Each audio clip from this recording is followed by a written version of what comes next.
नमस्कार जय जगन्नाथ मु आपण मानकर नारायण सर मोर यूट्यूब चैनल गुरुजी एजुकेशन वर्ल्ड ऑनलाइन टीचिंग को आपण मानक स्वागत करुछि। आज दशम श्रेणी माध्यमिक व्याकरण बही रे थिबा प्रथम अध्याय माध्यमिक व्याकरण बही रो प्रथम अध्याय वाक्य विचार जार भाग 1 बा प्रथम भाग को आमे पढ़िबा जोंथिरे वाक्य विचार रे आमे जानिबा वाक्य कौन सार्थक वाक्यर लक्षण वाक्यांश एवं खंड वाक्य विषय आमे किछि किछि धारणा पाइबा। प्रथमे आमे किछि शब्द आमे नबा जेमिति अरुण तोली थिला आंबो काली गछरे आउ चढ़ी। बर्तमान किछि शब्द माने 1 2 3 4 5 6 गोटी शब्द मु नेछि। ई 6 गोटी शब्द को नेई मु गोटे किछि वाक्य लिखुछि जेमिति अरुण आउ काली को मिसेली आंबो तोली थिला गोटे लिखिली 3 रे गछरे चढ़ी लिखिली अरुण चढ़ी लिखिली काली आंबो लिखिली प्रत्येक दुईटी लेखा शब्द को नहीं मु गोटे गोटे वाक्य लिखा चाहिए। ये जो लिखिली पांचटी लिखिची ये पांचटी देखो अरुण काली आउ किछि नै आंबो तोलिला कि गछरे चढ़ीथिला कि आउ कौन भी सेमिति किछि नै गछरे चढ़ी कौन कला से आंबो तोलिला अर्थात आउ किछि शब्द दरकार जहा द्वारा ये जो शब्द दीटा अच्छी बा दीटा नेखा दुईटी नेखा दिया जायछि आउ किछि शब्द दरकार देला वाक्यटा गोटे सरीजिवो वाक्य गोटे सरीला भलिया लागियो। अर्थात जदि मु लिखिबी अरुण काली गछरे चढ़ी आंबो तोलिथिला ताले एटा गोटे वाक्य पूरा संपूर्ण भाव रे हेगला पूरा हेगला जो मनर जो भावनाटा बा जो गोटे आमे लेखिया पई चाहूछु सेटा गोटे पूरा संपूर्ण हला। तेणु गोटे हो बा एकाधिक पद हो ये सब मिसिकी मिलित होई मोने मनर भाव को जो संपूर्ण रूपे प्रकाश करिवो ताले ताको हमें वाक्य कहबा। अर्थात जेतेबेले भी आमे गोटे वाक्य लेखिया पई चाहिबा से वाक्यटी संपूर्ण होइथिबा दरकार। अर्थात खाली संपूर्ण हेले हबो नै तार किछि अर्थ मध्ये थिबा दरकार जेमिति अरुण काली फास्ट लिखिबा आमे अरुण एक रे अरुण दुई रे होछि काली गछरे चढ़ी आंबो एटा 5 आ ये होछि 6 गछरे चढ़ी आंबो तोलिथिला एटा पूरा जो पूर्ण रूपरे मनर भाव को प्रकाश करुछि पूर्ण अर्थ प्रकाश करुछि तेणु आमे ताको कहबा वाक्य। वाक्य जानिले एबे जिबा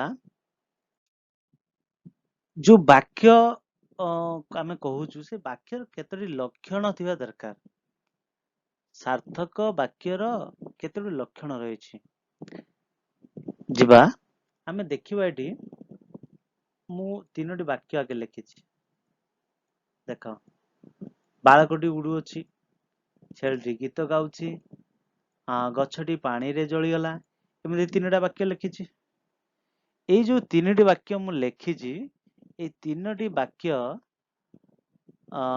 भितरु देखिले आमे जानिबा बाळकोटी उडुछि बाळकोटी उडी परिबोनी केबे भी छेलिटी गीत गाउछि छेली तो ए गीत केबे गाई भी परिबो नाही गछटी पानी रे जळी गला एटा असंभव कथा कारण बाळकोटी सहित उडीबार कोनोसी संबंध नाही छेली गीत गाइबा सहित संबंध नाही गछटी जळी गला पानी रे जळी गला यदि निया रे जळी थांता अलग कथा किंतु एठी कोनोसी प्रकार गछ सहित पानी रोटी संबंध किछि ପାଣିରେ ଜଳିବା ସହିତ ସମ୍ବନ୍ଧ ନାହିଁ। ତେଣୁ ଏଇ ତିନୋଟି ବାକ୍ୟ ଆମେ ଯଦି ଦେଖିବା ଅନ୍ୟ ପ୍ରକାର ଲେଖିବା, ଏଇଠି ଦେଖିବା ବାଳକଟି ଖାଉଅଛି। ହଁ, ଏଇଟା ହେଲା ଠିକ, କାହିଁକିନା ଉଡି ପାରିବନି, ସେ ଖାଉଅଛି, ଯାଉଅଛି, ଖେଳୁଅଛି, ବୁଲୁଅଛି, ଏମିତି ହେଇପାରିବ। ଛେଳିଟି ଗୀତ ଗାଉଛି, ଛେଳି କେବେ ଗୀତ ଗାଇ ପାରିବନି। ଆମେ ଏଠି ସୀତା ଗୀତ ଗାଉଛି ଲେଖିପାରିବା। ସୀତା ବଦଳ ଗୀତା ଗୀତ ଗାଉଛି, ମିତା ଗୀତ ଗାଉଛି, ହରି ଗୀତ ଗାଉଛି। ଏଇଟା ଅର୍ଥାତ୍ ସୀତା ସହିତ ଗୀତ ଗାଇବାର ଗୋଟେ ସମ୍ବନ୍ଧ ରହିଛି। ବାଳକଟି ଖାଉଛି, ଏଇ ଦିଟା ପଦ, ବାକ୍ୟରେ ଥିବା ପଦ ମଧ୍ୟରେ ସମ୍ବନ୍ଧ ରହିଛି। ଗଛଟି ଏଠି ଆକ୍ଚୁଆଲି ହବ ପାଣିରେ ହବନି, ନିଆଁରେ, ନିଆଁରେ ଜଳିଗଲା, ନିଆଁରେ ଜଳିଗଲା ଏଠି ହେଇପାରିବ, କାରଣ ନିଆଁ ଯୋଉ ରେ ନିଆଁଟା ଜଳେ, ଜଳିବାରେ ସାହାଯ୍ୟ କରେ। ଗଛଟି ଏଇଠି ପାଣିରେ ଯଦି ଆମେ ଲେଖିବାଟା ଭୁଲ, ନିଆଁରେ ଜଳିଗଲା ସେଟା ହଉଛି ଠିକ। ଅର୍ଥାତ୍ ବାକ୍ୟ ବ୍ୟବହାର କରାଯାଉଥିବା ପଦ ଗୁଡିକର ପାରସ୍ପରିକ ସମ୍ବନ୍ଧକୁ ତାକୁ ଯୋଗ୍ୟତା କହିବା। ଇଏ ହଉଛି ଗୋଟେ ସାର୍ଥକ ବାକ୍ୟର ଲକ୍ଷଣ। ପ୍ରଥମ ଲକ୍ଷଣ ହଉଛି ଯୋଗ୍ୟତା। ଯୋଗ୍ୟତା କଣ ନା ବାକ୍ୟରେ ଥିବା ବ୍ୟବହାର ହେଉଥିବା ପଦ ଗୁଡିକର ପାରସ୍ପରିକ ସମ୍ବନ୍ଧ। ଗୋଟେ ପଦ ସହିତ ଆଉ ଗୋଟେ ପଦର ଯୋଉ ସମ୍ବନ୍ଧ ରହିଛି ତାକୁ ଆମେ କହିବା ଯୋଗ୍ୟତା। ତାହେଲେ ସାର୍ଥକ ବାକ୍ୟର ପ୍ରଥମ ଲକ୍ଷଣ ହେଲା ଯୋଗ୍ୟତା। ଦ୍ୱିତୀୟକୁ ଯିବା। ଦ୍ୱିତୀୟରେ ଆମେ ଦେଖିବା ଆଉ କିଛି ବାକ୍ୟ ଏଠି ଆମେ ଲେଖିଛୁ। ଯେମିତି ପ୍ରଥମେ ଲେଖିଛୁ ମଦନ ସହିତ ଡେସ୍, ଦୁଇରେ ଲେଖିଛୁ ରବିବାର ଦିନ ଚପଳା ଡେସ୍। ଆଉ କିଛି ଲେଖା ହେଇନି। ମଦନ ସହିତ କଣ ହେଲା? ମଦନ ସହିତ ବାଟ ଦୁର୍ଘଟଣା ହେଲା, ବା ମଦନ ସହିତ ଆଉ କିଛି ଶବ୍ଦ ଦରକାର। ଯଦି ଆମେ ଗୋଟେ ବାକ୍ୟ ଲେଖିବା ପାଇଁ ଯିବା, ତାହେଲେ ମଦନ ସହିତ ଆଉ କିଛି ଶବ୍ଦ ଯଦି ଆମେ ଏଠି ଲେଖିଦବା, ତାହେଲେ ଯାଇକି ଏଇଟା ଗୋଟେ ସମ୍ପୂର୍ଣ୍ଣ ବାକ୍ୟ ହେଇପାରିବ, ବା ବାକ୍ୟ ଆମେ ସେତେବେଳେ କହିପାରିବା। ସେମିତି ରବିବାର ଦିନ ଚପଳା, ଆଉ କଣ କଣ ଦରକାର କିଛି ଶବ୍ଦ। ଯେମିତି ଏଠି ମୁଁ ଲେଖିଛି, ଡାହାଣ ପଟକୁ ଦେଖିବା, ଏକ ନମ୍ବର ଏଠି ଲେଖିଛି ମଦନ ସହିତ ତାଙ୍କ ବାପା ଘରକୁ ଆସିବେ। ଏଇଟା ମୁଁ ଲେଖିଲି ଏଠି, ମଦନ ସହିତ ତାଙ୍କ ବାପା ଘରକୁ ଆସିବ, ଅର୍ଥାତ୍ ବାକ୍ୟଟା ଏଠି ସରିଛି, ବାକ୍ୟଟି ସମ୍ପୂର୍ଣ୍ଣ ହେଇଛି। ବାକ୍ୟର ଅର୍ଥ ବୁଝଉଛି ଯେ ମଦନ ସହିତ ତାଙ୍କ ବାପା ମଧ୍ୟ ଘରକୁ ଆସିବେ। ସେମିତି ଦୁଇ ନମ୍ବରରେ ଯୋଉ ରବିବାର ଦିନ ଚପଳା ଆମ ଘରକୁ ଆସିବ, ଅର୍ଥାତ୍ ଏଇଟା ଯଦି ଆମେ ଲେଖି ଦଉଛେ ତାହେଲେ ବାକ୍ୟଟା କମ୍ପ୍ଲିଟ ହେଉଛି, ବାକ୍ୟଟି ସମ୍ପୂର୍ଣ୍ଣ ହେଉଛି, ବାକ୍ୟର କୌଣସି ଅର୍ଥ ବୁଝା ପଡୁଛି। ତେଣୁ ଏଇ ଯୋଉ ପଦ ଗୁଡାକ ରହିଛି, ଦୁଇଟା ପଦ ଆମେ କହିଲୁ ମଦନ ସହିତ, ଆଉ କିଛି ପଦର ଅପେକ୍ଷା ସେ କରୁଛି। ଯଦି ଆଉ କିଛି ପଦକୁ ଆମେ ନେଇ ନବା, ତାହେଲେ ନିଶ୍ଚିତ ଭାବରେ ବାକ୍ୟଟା ସମ୍ପୂର୍ଣ୍ଣ ହେଇପାରିବ। ତେଣୁ ବାକ୍ୟରେ ଥିବା ଗୋଟିଏ ପଦ ଅନ୍ୟ ପଦ ଗୁଡିକର ଅର୍ଥବୋଧକତା ପାଇଁ ଅପେକ୍ଷା କଲେ, ଏଇ ଅପେକ୍ଷା ଯଦି କରୁଛି, ଆଉ କିଛି ଶବ୍ଦ ଲଗେଇଲେ, ଆଉ କିଛି ଶବ୍ଦ ଯୋଡିଦେଲେ ବାକ୍ୟଟିର କୌଣସି ଅର୍ଥ ଆମେ ପାଇପାରିବା ବା ଅର୍ଥ ବୁଝିପାରିବା, ସେଇଟା କୁହାଯାଏ ତାକୁ ବାକ୍ୟର ଆକାଂକ୍ଷା। ଇଏ ହଉଛି ସାର୍ଥକ ବାକ୍ୟର ଦୁଇ ନମ୍ବର ଲକ୍ଷଣ। ପ୍ରଥମ ଥିଲା ଯୋଗ୍ୟତା, ଇଏ ହଉଛି ଆକାଂକ୍ଷା। ଯୋଗ୍ୟତା ହଉଛି ଗୋଟେ ପଦ ସହିତ ଆଉ ଗୋଟେ ପଦର ସମ୍ବନ୍ଧକୁ। ଏଠି ଆକାଂକ୍ଷା ହଉଛି ଗୋଟିଏ ପଦ ଆଉ ଗୋଟେ ପଦର ଅର୍ଥବଦ୍ଧତା ପାଇଁ ଯୋଉ ଅପେକ୍ଷାକୁ ତାକୁ କହିବା ଆମେ ଆକାଂକ୍ଷା। ସେମିତି ଯିବା ତୃତୀୟରେ ଅଛି, ଆମେ ଏଠି ଦେଖିବା, ଯେମିତି ତୃତୀୟରେ ଦେଖିବା ଆଉ କିଛି ବାକ୍ୟ ଲେଖିଛୁ ଆମେ, ହୋଇ, ହେଲେ, ପ୍ରାପ୍ତ, ବୁଦ୍ଧତ୍ୱ, ଗୌତମ, ତପସିଦ୍ଧ। 1 2 3 4 5 6ଟା ମୁଁ ପଦ ଏଠି ରଖିଛି। ଯଦି ଆମେ ପଢିବା, ହୋଇ, ହେଲେ, ପ୍ରାପ୍ତ, ବୁଦ୍ଧତ୍ୱ, ଗୌତମ, ତପସିଦ୍ଧ, ଏଠି କୌଣସି ଅର୍ଥ କିଛି ନାହିଁ, ବାକ୍ୟର ଭାବ ଏଠି କିଛି ବି ନାହିଁ। ହୋଇ, ହେଲେ, ପ୍ରାପ୍ତ, ବୁଦ୍ଧତ୍ୱ, ଗୌତମ, କୌଣସି ଏଠି ଜିନିଷ ବୁଝା ପଡୁନାହିଁ। ସେମିତି ଦୁଇ ନମ୍ବର ଯୋଉ ଲେଖିଛି ବାମ ପଟେ, ସମୟରେ, ରହିବା, ଘରେ, ମହାମାରୀ, ଉଚିତ, ଇଏ ବି ଏଠି କିଛି କୌଣସି ଯୋଉ ପଦ ଗୁଡିକ ରହିଛି ତାର କୌଣସି ଅର୍ଥ ଏଠି କୌଣସି ବୁଝା ପଡୁନାହିଁ। ବାକ୍ୟର କୌଣସି ଭାବ ଏଠି କିଛି ନାହିଁ, ଖାଲି ଶବ୍ଦ ଗୁଡାକ ବା ପଦ ଗୁଡାକ ଆମେ ଲେଖି ଦେଇଛୁ। କିନ୍ତୁ ତାକୁ ଯଦି ଆମେ ସଜେଇକି ଲେଖିବା, ଏଠି ଗୌତମ ତପସିଦ୍ଧ ଫାଷ୍ଟ ହେଲା ଗୌତମ ତପସିଦ୍ଧ ହୋଇ 3 ନମ୍ବରରେ 4 ବୁଦ୍ଧତ୍ୱ ପ୍ରାପ୍ତ ଏଠି ହେଉଛି 5 ହେଲେ ହେଉଛି 6 ଅର୍ଥାତ୍ ଗୌତମ ତପସିଦ୍ଧ ହୋଇ ବୁଦ୍ଧତ୍ୱ ପ୍ରାପ୍ତ ହେଲେ। ବର୍ତ୍ତମାନ ଶବ୍ଦ ଗୁଡିକ ସଜେଇକି ଲେଖିବା ପରେ ଅତି ସୁନ୍ଦର ଭାବରେ ଆମେ ସେଇ ପ୍ରତ୍ୟେକ ପଦ ହଉ ବା ପଦ୍ୟକୁ ଯୋଡ଼ିଲା ପରେ ମିଶିବା ପରେ ଯୋଉ ବାକ୍ୟଟା ହେଲା ସେ ବାକ୍ୟର ଅର୍ଥକୁ ଆମେ ବୁଝିପାରୁଛେ ଯେ ଗୌତମ ତପସିଦ୍ଧ ହୋଇ ବୁଦ୍ଧତ୍ୱ ପ୍ରାପ୍ତ ହେଲେ।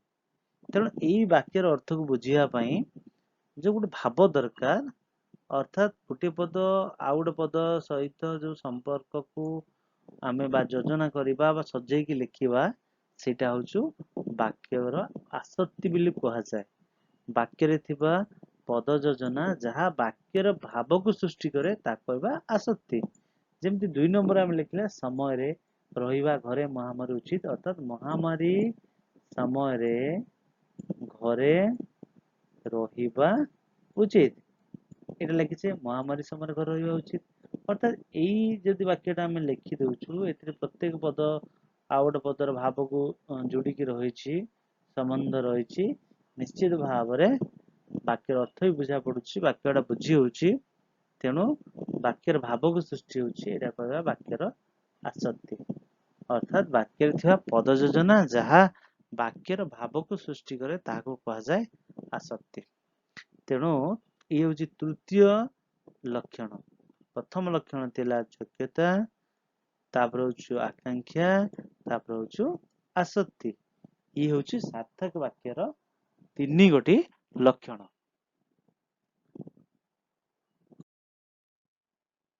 ବର୍ତ୍ତମାନ ଜାଣିବା ଆଉ କିଛି ଏଠି ଆଉ 2ଟା ବାକ୍ୟ ଲେଖିଛି 1 ଆଉ 2 ଦେଖନ୍ତୁ 1 ଲେଖିଛି ହରିହରଙ୍କ କଥା ଶୁଣି ମା ଡେସ୍ ମରା ହେଇଛି ଆଉ କିଛି ନାହିଁ।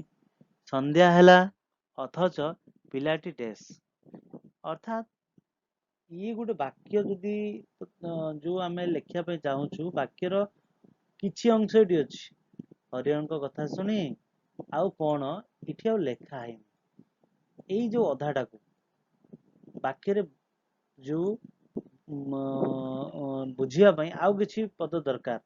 ହରିହରଙ୍କ କଥା ଶୁଣି ମା ଆଶ୍ଚର୍ଯ୍ୟ ହେଲେ ଏଠି ଯୋଉ ଲେଖିଲା ଆମେ ଏଇ ଯୋଉ ଶବ୍ଦ ଗୁଡା ଦରକାର ଏଇ ନିର୍ଦ୍ଦିଷ୍ଟ ଅଂଶକୁ ଆମେ କହିବା ଏଇଟା ହଉଛି ଆଶ୍ଚର୍ଯ୍ୟ ଇଏ ହଉଛି ବାକ୍ୟାଂଶ।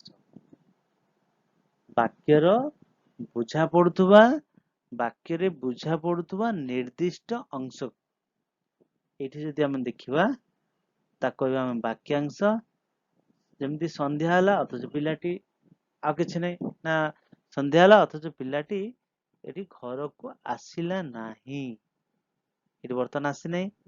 ଏଇଠି ଯଦି ଆମେ ଦେଖିବା ଯେ ଏ ବାକ୍ୟଟି ଯଦି ବୁଝିବା ପାଇଁ ଆଉ କିଛି ଅଂଶ ଦରକାର ସେ ଅଂଶକୁ ଆମେ ଯୋଡ଼ି ଦେଲେ ସେଇ ଅଂଶଟିକୁ କହିବା ଆମେ ନିର୍ଦ୍ଦିଷ୍ଟ ଅଂଶକୁ ଏଇ 2ଟା ଅଂଶକୁ ଆମେ କହିବା ବାକ୍ୟର ବାକ୍ୟାଂଶ। ଗୋଟେ ବାକ୍ୟ ଜାଣିବା ପାଇଁ ହେଲେ ବାକ୍ୟର ବାକ୍ୟାଂଶକୁ ମଧ୍ୟ ଜାଣିବା ପାଇଁ ପଡିବ। ନେକ୍ସଟ ଆମେ ଯିବା ଆଉ 3ଟି ବାକ୍ୟ ମୁଁ ଲେଖୁଛି ଯେଉଁମାନେ ବୃଥାରେ ସମୟ କାଟନ୍ତି କୌଣସି କାମ ଧନ୍ଦା କରନ୍ତି ନାହିଁ ଅଯଥାରେ ସମୟ କାଟନ୍ତି ବୃଥାରେ ସମୟ କାଟନ୍ତି ଆଉ କିଛି ନାହିଁ। କିଏ ଜିତିବ ସୁଜାତା ଫେରିଲା ଏମିତି 3ଟା ବାକ୍ୟ ମୁଁ ଲେଖିଛି। ଏଇ 3ଟା ବାକ୍ୟ ଯଦି ଆମେ କହିବା ଯୋଉମାନେ ବୃଥାରେ ସମୟ କାଟନ୍ତି ସମୟ କାଟିବା ଗୋଟେ କ୍ରିୟାପଦ ଏବଂ କାଟନ୍ତି ସମୟ କାଟନ୍ତି ଇଏ ଗୋଟେ ହଉଛି ମଧ୍ୟ ସମାପିକା କ୍ରିୟା ଅଛି ପରବର୍ତ୍ତୀ ସମୟରେ ଯୋଉ କ୍ରିୟାପଦ ଯେତେବେଳେ ଆମେ ପଢିବା ସମାପିକା କ୍ରିୟା ଅସମାପିକା କ୍ରିୟା ଯୋଉ କ୍ରିୟାପଦ ଦ୍ଵାରା କାମଟି ସମ୍ପୂର୍ଣ୍ଣ ହେଉଥିବ ଇଏ ହଉଛି ସମାପିକା କ୍ରିୟା। ଆଉ ଯୋଉ କ୍ରିୟାପଦଟା ଦ୍ଵାରା ଆମେ ଜାଣିପାରିବା ଯେ କାମଟା ସରିନାହିଁ ସେଟା ହଉଛି ଅସମାପିକା କ୍ରିୟା। ଯେମିତି ରାମ ହାଟକୁ ଗଲା ହଉଛି ଗୋଟେ ସମାପିକା କ୍ରିୟା କିନ୍ତୁ ରାମ ହାଟକୁ ଯାଇ ଯୋଉ ଶବ୍ଦଟା ଆଉ ପରିବା କିଣିଲା କି ଅନ୍ୟ କିଛି ଆମେ ଲେଖିବା କିନ୍ତୁ ରାମ ହାଟକୁ ଯାଇଟା ହଉଛି ଅସମାପିକ କ୍ରିୟା। ତେଣୁ ଏଠି ହଉଛି ଯୋଉ ସମାପିକ କ୍ରିୟା ରହିଲା, ସମୟ କାଟନ୍ତି ଆଉ କିଛି ନାହିଁ। କିଏ ଜିତିବ, ଜିତିବାଟା ଗୋଟେ, କିଏ ଜିତିବ, ରାମ ହରି ସୀତା ଯିଏ ଜିତିବ ଜଣେ, କିଏ ଜିତିବ ଏବେ ଜଣା ପଡୁନାହିଁ। କିନ୍ତୁ ଇଏ ଗୋଟେ ସମାପିକା କ୍ରିୟା। ସୁଜାତା ଫେରିଲା, ଫେରିଲା ଗୋଟେ ସମାପିକା କ୍ରିୟା। ଏଇ ତିନିଟା ହଉଛି ସମାପିକା କ୍ରିୟା ରହିଛି, କିନ୍ତୁ ବାକ୍ୟର କିଛି ଅଂଶ, କିନ୍ତୁ ସେଥିରେ ସମାପିକା କ୍ରିୟା ଯୁକ୍ତ ଅଂଶ, ତାକୁ କହିବା ଆମେ ଖଣ୍ଡ ବାକ୍ୟ। ବାକ୍ୟରେ ବାକ୍ୟରେ ସମସ୍ତ ବାକ୍ୟର ସମାପିକା କ୍ରିୟାଯୁକ୍ତ ଅଂଶଟିକୁ ଖଣ୍ଡ ବାକ୍ୟ କୁହାଯାଏ। ତିନୋଟି ଆମେ ଲେଖିଲେ, କିନ୍ତୁ ସେଟା କ୍ରିୟାପଦଟା ସମାପିକା କ୍ରିୟା ଥିବା ଦରକାର। ଯୋଉଥିରୁ ଆମେ ଯୋଉ କ୍ରିୟାପଦରୁ ଆମେ ବୁଝିପାରୁଥିବ ଯେ ବାକ୍ୟ ମାନେ କ୍ରିୟାପଦଟା ସମାପିକା କ୍ରିୟା ଯଦି ଥିବ, ତାହେଲେ ସେଇ ଅଂଶଟିକୁ ଆମେ କହିବା ଖଣ୍ଡ ବାକ୍ୟ। ପ୍ରଥମେ ଆମେ ଜାଣିଲେ ଯୋଗ୍ୟତା, ଆକାଂକ୍ଷା, ଆସକ୍ତି, ତା ପୂର୍ବରୁ ଆମେ ଜାଣିଲେ ବାକ୍ୟାଂଶ, ଇଏ ହଉଛି ଖଣ୍ଡ ବାକ୍ୟ। ନେକ୍ସଟ ଆମେ ଯିବା, ଏଠୁ ଆମେ କଣ ଜାଣିଲେ? ଯଦି ଆମେ ଦେଖିବା କଣ କଣ ଆମେ ଜାଣିଲେ, ପ୍ରଥମେ ଜାଣିଲେ ବାକ୍ୟ କାହାକୁ କୁହାଯାଏ। ଅର୍ଥାତ୍ ପ୍ରଥମେ ଆମେ ପଢୁଥିଲେ ବାକ୍ୟ କଣ, ଯୋଉଟା ମନର କେତୋଟି ପଦ ମିଳିତ ହେଇଥିବ, ସେ ମନର ଭାବକୁ ପ୍ରକାଶ କରୁଥିବ, ସେ ହଉଛି ବାକ୍ୟ। ସାର୍ଥକ ବାକ୍ୟ ଲକ୍ଷଣ ଗୁଡିକ ଲେଖ। 2 ନମ୍ବର ପ୍ରଶ୍ନ, ସାର୍ଥକ ବାକ୍ୟ ଲକ୍ଷଣ, 3ଟି ଲକ୍ଷଣ ରହିଛି। ଗୋଟେ ହଉଛି ଯୋଗ୍ୟତା, ଆକାଂକ୍ଷା ଆଉ ଆସକ୍ତି। କିନ୍ତୁ ଯୋଉ ଦିଟା ରହିଛି ବାକ୍ୟାଂଶ ଆଉ ଖଣ୍ଡ ବାକ୍ୟ, ଏଟା ଲକ୍ଷଣ ନୁହେଁ, ଏ ଦିଟା ମଧ୍ୟ ତାର ରହିଛି। ସେମିତି ଯୋଗ୍ୟତା କାହାକୁ କହିବା? ଯୋଗ୍ୟତା ଆମେ ଯେତେବେଳେ ଲେଖୁଥିଲେ ମାନେ ଗୋଟିଏ ପଦ ଆଉ ଗୋଟେ ପଦ ସହିତ ସମ୍ବନ୍ଧ ଯଦି ଥିବ, ଯେମିତି ଉଦାହରଣ ଆମ ଥିଲା ପିଲାଟି ଉଡୁଅଛି, ନା ପିଲାଟି ଖାଉଅଛି ହବ, ପକ୍ଷୀଟି ଉଡୁଅଛି ହବ। ତେଣୁ ଗୋଟେ ପଦ ଆଉ ଗୋଟେ ପଦର ସମ୍ବନ୍ଧଟାକୁ ଆମେ କହିବା ଯୋଗ୍ୟତା। ସେମିତି ଆମ ପାଖରେ ଥିଲା ଆକାଂକ୍ଷା, କଣ କହିବା?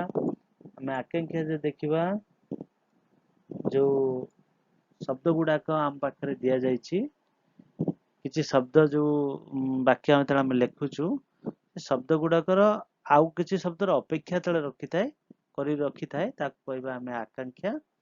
ସେମିତି ଆସକ୍ତି ମଧ୍ୟ ଲେଖା ହେଇଛି, ଯୋଉଟା କି ଯେମିତି ମନେ ପଡୁଥିବ, ଶବ୍ଦ ଗୁଡାକ ବାକ୍ୟରେ ପଦ ଗୁଡାକ ସବୁ ଏପଟ ସେପଟ କରିଥିବ, ସଜେଇକି ଲେଖିବା।